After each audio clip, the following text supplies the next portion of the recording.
is a contact sport. Having said that, it is also clear that the Clinton campaign feels that the leaking of the letter just days before the New Hampshire primary is a low blow.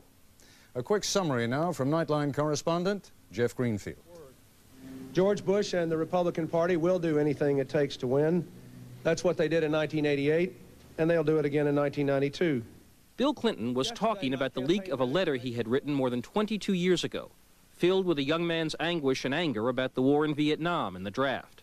But as the governor of Arkansas faced this roomful of reporters today, he might have been asking himself, how did I get here? Sure, shoot us. There you go. For months, Clinton's presidential campaign had been a textbook model.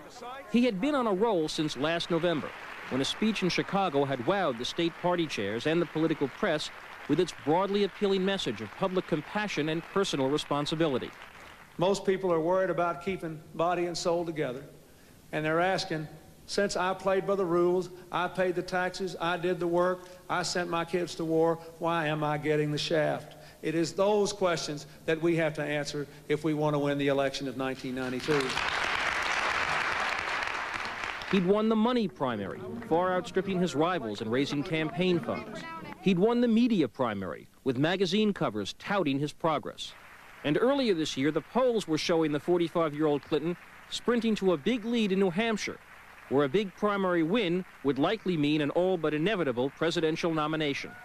It became clear well before the first of the year that Clinton had thought through what it meant to be president, had answers to all these significant questions about issues, had the kind of message that would likely make him electable if he won a nomination. Even the widely publicized charges of marital infidelity 3 weeks ago did not derail his campaign.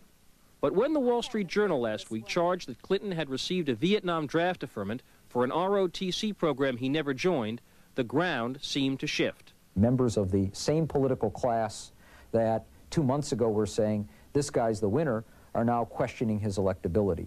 Clinton has long acknowledged his opposition to the Vietnam War. As a Rhodes Scholar in England, he helped organize an anti-war protest in November of 1969. But he has also said that it was his doubts about the morality of the war and the selective service system that led him to abandon the ROTC idea and to subject himself to a draft lottery. Only the luck of the draw, a high lottery number, kept him out.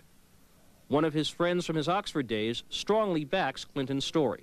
The recollection of people who knew Bill Clinton well, who were with him every day, was that when he arrived back in Oxford in the fall of 1969, he expected that he would be drafted. He was so uncertain about his future and so uncertain about how much of the year he would be able to complete at Oxford that he did not rent a room for himself. He lived with friends instead. But fairly or not, the issue has clearly hurt. Certainly the fact that most people just met Bill Clinton recently makes it more difficult to deal with this. They don't know about his career. They don't know about a lifetime of dealing with interesting issues. They don't know about the kinds of things he's been talking about for a dozen years in government.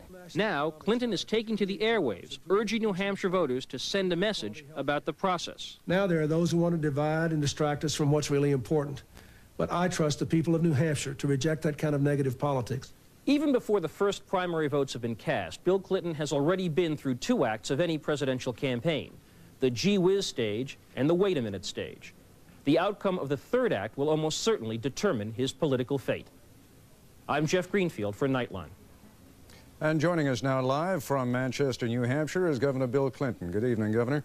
Good evening, Ted. As I told you just before we went on the air, we have a late tracking poll from the Boston Globe and television station WBZ. We're going to take a look at that tracking poll right now. If you'll look at your screen, you will see that a few days ago, do you have a screen there where you can see it? Yeah. Okay.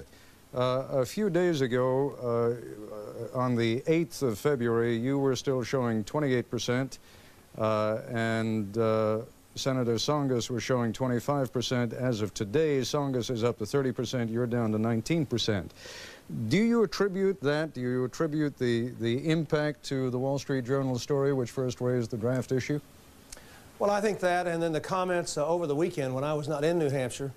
I was home trying to get over the flu, and there were a lot of press reports over the weekend saying, well, this raises questions about his electability and questions about character, and I think a lot of people heard from it secondhand. I should have put an ad on right away as soon as the Journal story broke. The Journal story itself confirmed what I said all along, which is that I gave up my deferment before the lottery came in. I was in the draft. It was the luck of the draw that I got a high lottery number. I did not dodge the draft. I did not do anything wrong. And that has not been contradicted, even by people who've changed their stories over the intervening years. Governor, if I may, I'd like to come back to that after folks have had a chance to hear the entire letter. Sure. I have to assume that when you were not out campaigning and pressing the flesh today, that you and your advisors had to be sitting around saying, how do we turn this thing around again? How do we take a campaign that clearly has been dealt a body blow and put it back on track again? Well, I thought, frankly, that we bottomed out a couple of days ago, and sometimes these polls drag a little bit from when you hit rock bottom. Frankly, I've been amazed at the number of my supporters in New Hampshire and the number of people who stayed with us. I mean, after all, they just met me a few months ago. They don't know much about me. It's not like they've worked through 11 years of hard issues and all the things I've done as governor. They've not seen the real evidence of my political leadership and character. And so I think they've had all this stuff dumped on them here in the last 2 or 3 weeks, and finally the dam broke and they're asking themselves questions. The encouraging thing to me, looking into the eyes of the voters with whom I'm shaking hands and going to these meetings where we're still drawing very, very large crowds, is that I think people are going to take another look. The people of this state are fundamentally fair.